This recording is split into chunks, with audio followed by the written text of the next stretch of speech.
नमस्कार। आज जो कहानी हम देखने वाले हैं वो है तो छोटी, पर इसका संदेश मतलब जो मैसेज है वो बहुत ही गहरा है। ये कहानी है उम्मीद की, हिम्मत की।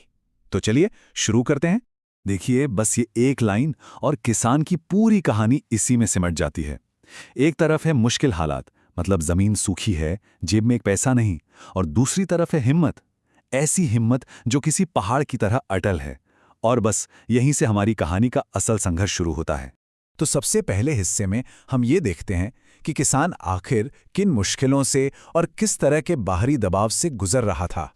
जरा सोचकर देखिए, बारिश का नामो निशान नहीं, खेत बिल्कुल बंजर सूखे पड़े हैं। और वो किसान जब अपनी पुरानी सी साइकिल पर निकलता है ना, तो रास्ते में लोग उसका मजाक उड़ाते हैं। हर कोई बस यही सलाह देता है कि अरे छोड़ दो ये सब, इस खेती में अब कुछ नहीं रखा। अब देखिए, यहाँ जो सबसे कमाल की बात है वो है किसान का अपनी जमीन पर अटूट विश्वास। दुनिया चाहे कुछ भी कहे, उसका अपनी मिट्टी से एक बहुत ही गहरा, एक पर्सनल रिश्ता है। उसे पक्का यकीन है कि कोई और नहीं बल्कि यही मिट्टी एक दिन उसकी किस्मत जरूर पलटेगी। और बस यहीं से कहानी में एक जबरदस्त मोड़ आता है। जब ऐसा लगता है कि सारे रास्ते बंद हो चुके हैं, तब वो किसान फैसला करता है कि अब कुछ अलग करना होगा, अपने ही दम पर। इस सीन को देखिए, कितना पावरफुल है ये। जब सारी दुनिया सो रही है, तब वो किसान रात के घुप अंधेरे में सिर्फ एक लालटेन की धीमी सी रोशनी में अकेले अपने खेत में जुटा हुआ है। ये उसकी जिद है, उसकी हिम्मत है। तो आखिर वो कर क्या रहा है? वो इस्तेमाल कर रहा है देसी जुगाड़ का। अब देखिए, जुगाड़ का मतलब सिर्फ कोई काम चलाऊ तरीका नहीं होता। नहीं, ये तो एक कला है। जरूरत के समय कम से कम चीजों का इस्तेमाल करके, दिमाग लगाकर कोई अनोखा और असरदार हल निकाल लेना।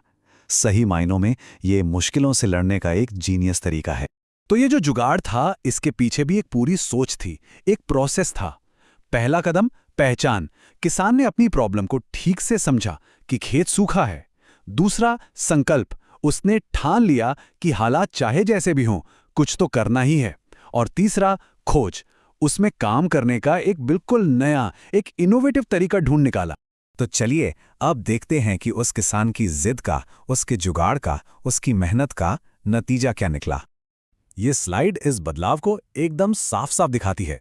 देखिए, जो खेत कल तक सूखा पड़ा था, वो आज हरा भरा है, लहलहा रहा है। जो जेब कल तक खाली थी, आज उसमें बेटे की स्कूल फीस भरने के लिए पैसे हैं। और जिन लोगों से मजाक मिलता था, आज चेहरे पर एक सुकून है, एक शांति है। मतलब उसकी कामयाबी सिर्फ कोई कहानी नहीं है, वो हकीकत है। खेत सच में हरे भरे हैं।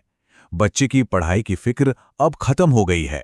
और सबसे बड़ी बात, उसके चेहरे पर वो शांति और तसल्ली वाली मुस्कान है जिसे कोई पैसे से नहीं खरीद सकता।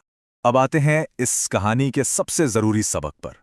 वो सबक जो हमें बताता है कि एक किसान की असली दौलत आखिर होती क्या है। और यही है इस पूरी कहानी का निचोड़। हो सकता है किसान के पास दौलत ना हो, वो दुनिया की नज़रों में गरीब कहलाए, पर उसकी मेहनत, उसकी लगन, वो कभी गरीब नहीं होती, वो हमेशा अमीर होती है। और वही उसकी असली दौलत है। और ये कहानी हमें एक बहुत अहम सवाल के साथ छोड़ जाती है। उस किसान के लिए उसकी असली दौलत उसकी मेहनत थी। तो ये सोचने वाली बात है कि हमारी जिंदगी में हमारी सबसे बड़ी दौलत क्या है।